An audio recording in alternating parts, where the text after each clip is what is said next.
प्रदान किया है। माननीय सभापति जी, मैं आपके माध्यम से उन दोनों मांगों पर इस सदन के माध्यम से और यहाँ विराजे दोनों मंत्री जी के समक्ष जो है वो कुछ सुझाव और कुछ बातें जो बहुत ज़रूरी है, जैसे वन क्षेत्र में है, पहले आपको वन विभाग वाली बात बता दूं मैं। मंत्री जी, बहुत सारी चीज़ें होती है, फॉरेस्ट को बचाना, कैसे क्या करना, वो हम सब जानते हैं और सदन में सारे लोग चर्चा करते हैं। मैं केवल एक मुद्दे पे और एक उदाहरण देकर उसको चर्चा करना चाहता हूँ, आपके समक्ष लाना चाहता हूँ। वो है कि वन क्षेत्र में हमारे धार्मिक स्थल बहुत सारे आए हुए हैं, जिसको लेकर कई बार ऐसी स्थितियाँ पैदा हो जाती है हम जनप्रतिनिधियों के लिए कि वो समय के हिसाब से बहुत ज़्यादा ज़रूरी हो गया है कि उसके अंदर जहाँ वो धार्मिक स्थल है थोड़ा बहुत उसका अच्छा रिपेयर हो जाए। वहाँ आने जाने वाले लोग होते हैं मेले पे, अवसरों पर, मगर ऐसी स्थितियाँ हमारे सामने पैदा हो जाती है कि वहाँ तैनात कर्मचारियों द्वारा, अधिकारियों द्वारा उसको करने नहीं देते। उसका संज्ञान मैं आपको लाना चाहता हूँ क्योंकि वो बहुत ज़्यादा ज़रूरी है। दूसरा, कैसे जॉब्स जनरेट हो, रोज़गार कैसे मिले, और उसके लिए हम लोगों ने राजस्थान स्टेट में इको टूरिज्म की पॉलिसी बनाई है। आपको उस पॉलिसी के बारे में समस्त जानकारी होगी। इको टूरिज्म की पॉलिसी में हम लोगों ने जो पॉलिसी बनाई उसे सबसे पहले हमने साफ लिखा है कि इस पॉलिसी में created pro sustainable ecotourism that converts natural resources and benefits local communities. मैं उस शब्द पे जोर देना चाहता हूँ पॉलिसी में जो गवर्नमेंट ने निकाली है, लोकल कम्युनिटीज। और मैं इसलिए उस बात पे आना चाहता हूँ कि लोकल कम्युनिटीज़ की हमने बात की और इसी पॉलिसी में जो हमने हमारे गोल्स किए उसमें इकोनॉमिक डेवलपमेंट की बात की है, create jobs and economic opportunities for all local communities. कितनी देर बोलोगे? और इसी पॉलिसी के अंदर राजस्थान में हम लोगों ने इको टूरिज्म में पार्टनर्स बनाए। और पार्टनर किसको बनाए? जो पार्टनर बनाए उनमें दो मुख्य पार्टनर है, द फैसिलिटेटर और द लोकल कम्युनिटी। इनको हमने पार्टनर बनाए। सरकार ने ये पॉलिसी बनाई और हम लोगों ने ये लोकल कम्युनिटीज और पार्टनर्स पे जोर दिया है। तो उसका कारण क्या है? उसका कारण यही है कि हम लोग चाहते हैं कि जो लोग वन क्षेत्र में रहते हैं, जिनका ताल्लुक रहा है, विशेषकर पशुपालक, आदिवासी, जो जल जमीन जंगल की हम बात करते हैं, उनका गुजारा कैसे हो, वो कैसे रहे। और समय के हिसाब से उन वन क्षेत्रों को हमने टूरिज्म और धार्मिक टूरिज्म के महत्व से उसको बढ़ाया है। तो वो लोकल व्यक्ति कैसे वहाँ रोजगार प्राप्त करे उसकी बात करनी है, मगर हम लोग इसमें फेल हो रहे हैं। मैं आपकी आज की सरकार की बात नहीं करता, कमियां पिछली सरकार के दौरान भी रही होगी, मगर आज उसको पूरा करना और कैसे तकलीफ आ रही है वो आपके संज्ञान में, मैं क्लेम नहीं कर रहा हूं, मगर मैं कोट करता हूं कई बार आपके ऑफिस से भी क्या बात हो जाती है। उसमें मैं एक उदाहरण आपको देना चाहता हूं जिसमें आपने पॉलिसी के अंदर लिखा है, examples of eco tourism destination in Rajasthan, Sunda Mata temple in Jalore, Bassi in Chittorgarh, Kumbhalgarh in Rajsamand and Hamirgarh in Menal in Bhilwara. मैं सुंदा माता जी के बारे में बात करता हूँ। सुंदा माता कंजर्वेटिव रिजर्व जो है वो राजस्थान का पहला भालू कंजर्वेशन रिजर्व है और इंडिया का, भारत का चौथा नंबर का रिजर्व है ये। और इस रिजर्व के अंदर इको टूरिज्म के तहत हमको लोगों को रोजगार देना था। डिस्ट्रिक्ट लेवल पे कमेटी बना रखी है हमने, जिसको कलेक्टर को मीटिंग लेके तय करना होता है।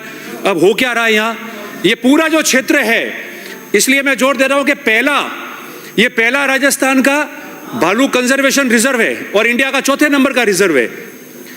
2008 और 13 के कार्यकाल के अंदर, 2010-11 के अंदर इसके अंदर जायका योजना के माध्यम से करोड़ों रुपए खर्च हुए, नेचुरल ट्रैक्स बनाए, शेड्स बनाए, और सबसे बड़ी बात है कि वहाँ टूरिज्म रिसेप्शन सेंटर बनाया ताकि लोग वहाँ आ सके। आज वो tourism reception centre guest house के रूप में काम आ रहा है। कोई अंदर सोता है, आम आदमी जा नहीं पाता, टूरिस्ट जो आ रहा है वहाँ वो जा नहीं पाता, टूरिज्म हब है ये। और उस समय इसको जायका योजना के माध्यम से इसलिए पैसा खर्च किया था ताकि लोगों का रोजगार भी हो। कोई कमेटी वहाँ नहीं बनी।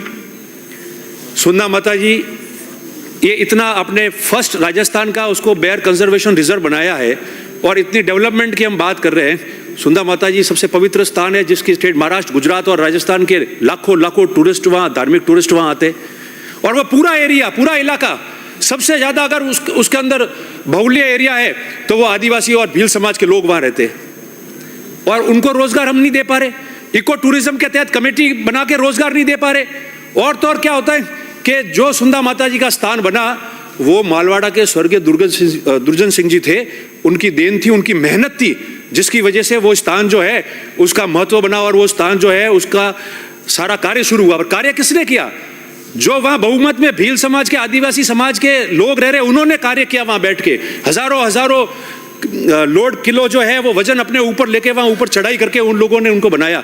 आज क्या हो रहा है? वहां ट्रस्ट बन गया और ऐसा महसूस होता है कि फॉरेस्ट के अधिकारी और कर्मचारी ट्रस्ट के डायरेक्शन पे काम करना चाहते हैं, फॉरेस्ट विभाग के कर्मचारी या डीएफओ के डायरेक्शन पे काम नहीं करना चाहते। वहां उनको बिठाना चाहिए रोजगार के लिए। इको टूरिज्म की आप बात करते हो, उनको उठा दिया जाता है, बाहर फेंक दिया जाता है। और काम कौन करता है? ट्रस्ट के लोग। हम जाते हैं, कर्मचारी बोले साहब हमने तो नहीं कहा, ये खुद ही आपके फॉरेस्ट में काम कर रहे हैं। कैसे पॉसिबल हो सकता है मंत्री जी? आपको इसमें संज्ञान लेना पड़ेगा। और तो और मैं क्लेम कर रहा हूं, क्लेम नहीं कर रहा, मैं कोट कर रहा हूं कि तत्कालीन डीएफओ और रेंजर ने, एसीएफ ने मेरे को कहा कि साहब मंत्री जी के ऑफिस से ऑर्डर आया, इसलिए इन लोगों को यहां से हटा देना है। मैं कोट कर रहा हूं, मैं आपको क्लेम नहीं कर रहा कि आपने कहा या आपके ऑफिस ने कहा।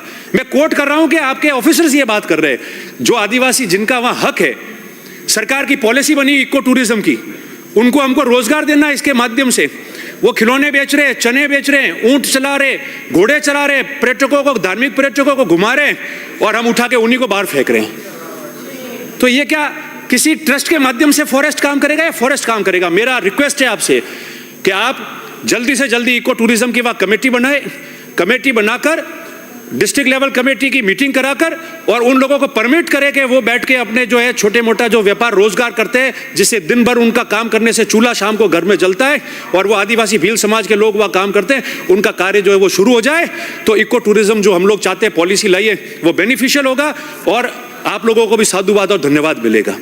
दूसरा मेरा आपसे निवेदन था कि भालू सेंचुरी है, रिजर्व किया हमने, सबसे ज्यादा स्लॉथ बेयर, काले भालू वहां जो है वो पाए जा रहे हैं, ट्रैक्स बन गए हैं। तो आप उस पर हिम्मत करके उसकी एक स्मॉल सफारी शुरू कर दो, ताकि इतने जो टूरिस्ट आ रहे हैं। और राजस्थान में आपने अगर पहली भालू की सेंचुरी बनाई है, रिजर्व किया है, जो इंडिया में 4थे नंबर का है, तो सबसे पहले भालू की सफारी जो है वो इंडिया में राजस्थान से शुरू होनी चाहिए। मैं समझता हूं कि आप ये हिम्मत करके और इसको जो है आज इस सदन में अगर घोषणा भी करेंगे तो पूरे देश के अंदर इसका एक जो है अलग से मैसेज जाएगा।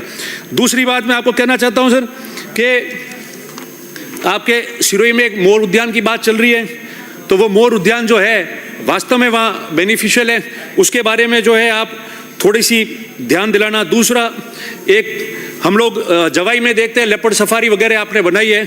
पिछले 1-2 साल पहले माउंट आबू में भी लेपर्ड सफारी का जो है वो काम शुरू हुआ, सफारी भी शुरू की। जोग्राफिकल वो मैच नहीं करता है जवाई जैसा, क्योंकि जोग्राफिकल वहाँ की स्थिति और वहाँ का बहुत डेंस फॉरेस्ट है, मगर उसमें 2 मिनट में पूरा करूँगा सभापति जी, मगर उसको जो है आप प्रायोरिटी पे लेके पूरा करें।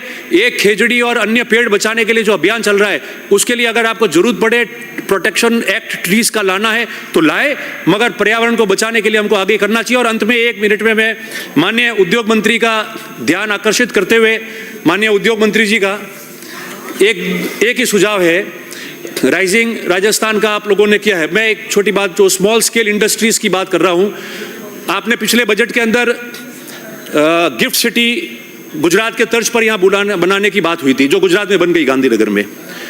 अब जो हमारे साउथ में प्रवासी रह रहे लोग, वो हंड्रेड्स लोग जो है पिछले 2 साल से और 1 साल से बहुत ज़्यादा तादाद में अहमदाबाद के ओडव, कठवाड़ा, छतराल, नरोड़ा, इन सब एरिया में आके बसने लगे। वहाँ उन्होंने साउथ में तो अब सिर्फ अपना एक ऑफिस रख रहे, अपना परिवार, अपना प्लांट सब वहाँ गुजरात बॉर्डर पे लगा रहे।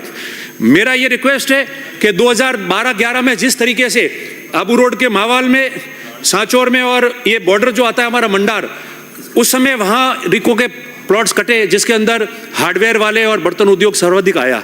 तो मैं आपसे ये रिक्वेस्ट करता हूँ कि एक कॉन्क्लेव सिर्फ ये बुलाओ जिसमें स्मॉल स्केल इंडस्ट्री के लोग जो है, जो यहाँ आना चाहते हैं, उनका कॉन्क्लेव होगा। तो वो सारे हमारे प्रवासी आपके उस कॉन्क्लेव में आएंगे, आप सभी को बुलाओ, हम लोग भी आएंगे।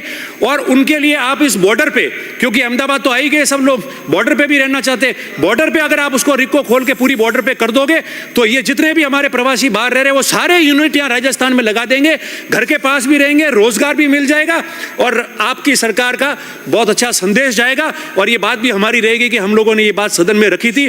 मैं सभापति जी आपका आभार व्यक्त करता हूं, आपका बहुत बहुत धन्यवाद। माननीय सभापति महोदय, आपने मुझे मांग संख्या